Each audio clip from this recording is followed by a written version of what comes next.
nami nimezitumainia fadhili zako.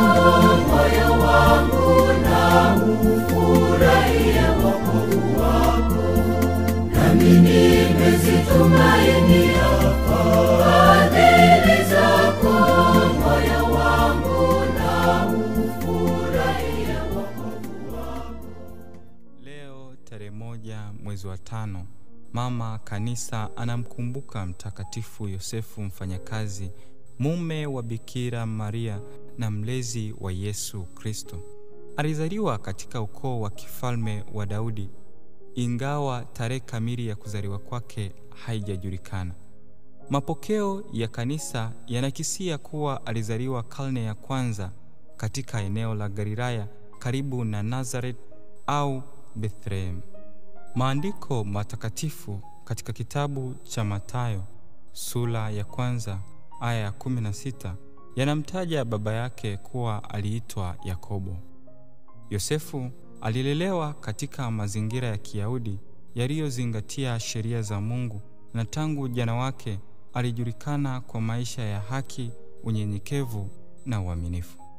Kwa maisha yake ya kawaida lakini matakatifu, Yosefu alijitambulisha kama fundi seremala, mtu wa kazi ya mikono aliyelisha familia takatifu ya Nazareti kwa jasho la uso wake.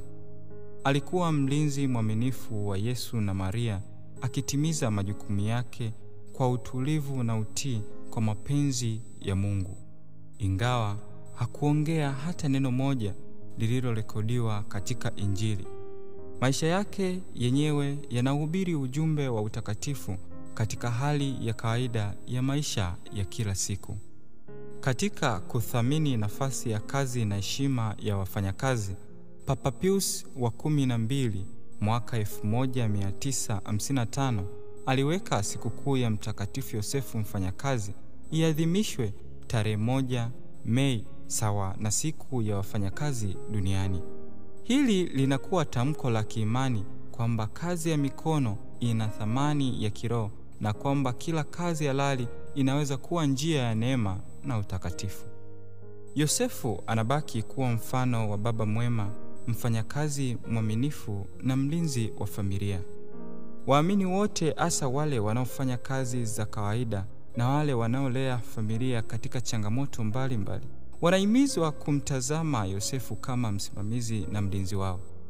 Kwa utii wake kwa Mungu, moyo wa toba na kwa bidii katika kazi, anastahili heshima ya kipekee katika maisha ya waamini. Mtakatifu Yosefu Mfanyakazi, pamoja na watakatifu wote wa Mungu, mtuombee.